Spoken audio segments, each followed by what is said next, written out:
The rain hadn't stopped all night.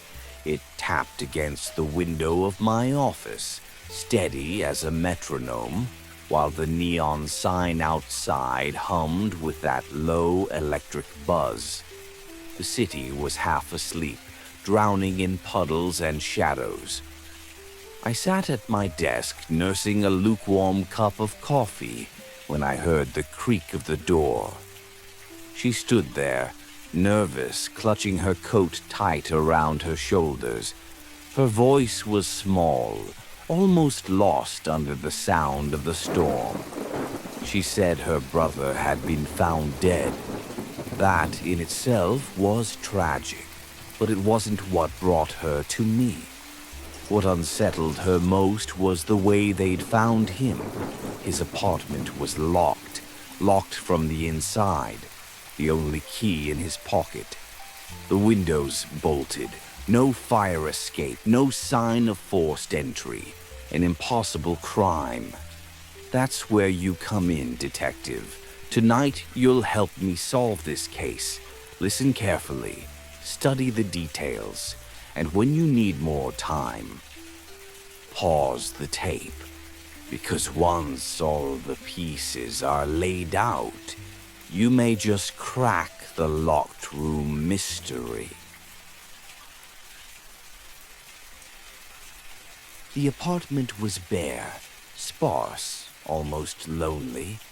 A bed in the corner, a small desk near the window, a fireplace that hadn't been lit in weeks, though soot blackened the hearth.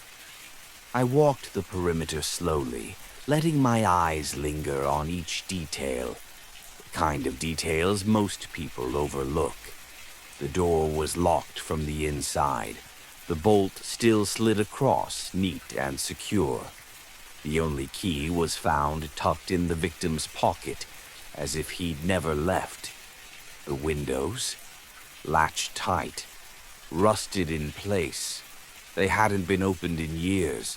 The apartment was 3 floors up, no balconies, no fire escapes, just bricks, stone, and rain-slick walls. No radio, no clock, nothing to tick, nothing to chime, just silence. And yet, someone had been here. Someone had killed him. So here's your first puzzle, detective. If the door was locked and the windows sealed, how could the killer have entered and escaped?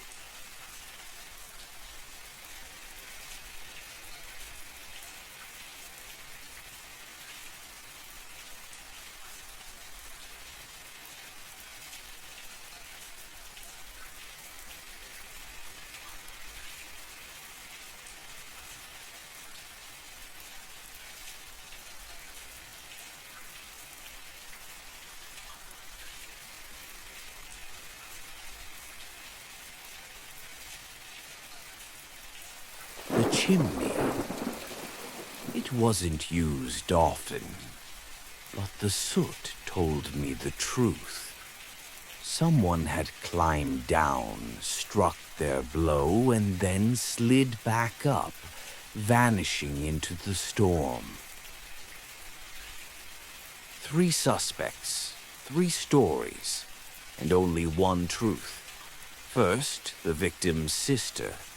She said she had been at the market until late, buying bread, eggs, nothing unusual. Her hands shook when she spoke, but grief can do that. Then the bartender down the street.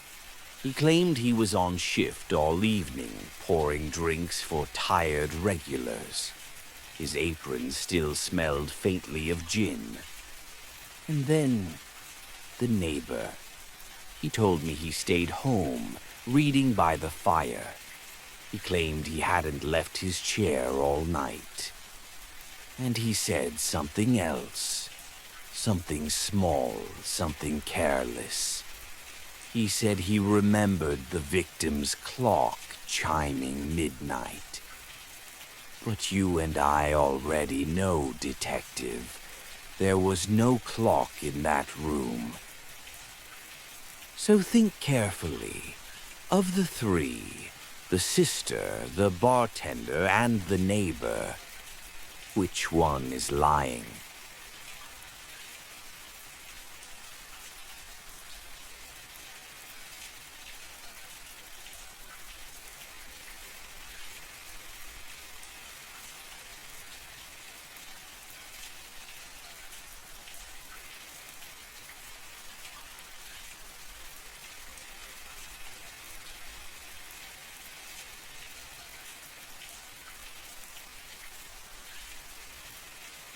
The neighbor. His alibi collapsed under its own weight. He claimed to hear a clock that didn't exist. One careless word and his story unraveled. I turned back to the desk. 3 objects sat waiting, as if begging to be noticed. A half-empty glass of wine, a torn letter, ink smeared in places, and a key, one that didn't fit the apartment door. One of these objects holds the answer. One proves the motive. Which one do you choose, detective?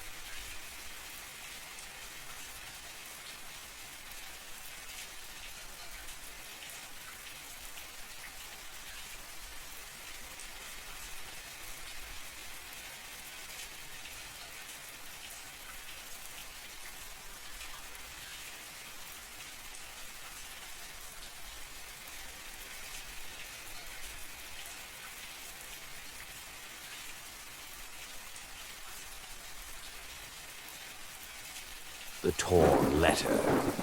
It was written by the victim, addressed to the neighbor. A demand for money. A threat to reveal secrets unless he paid. Blackmail.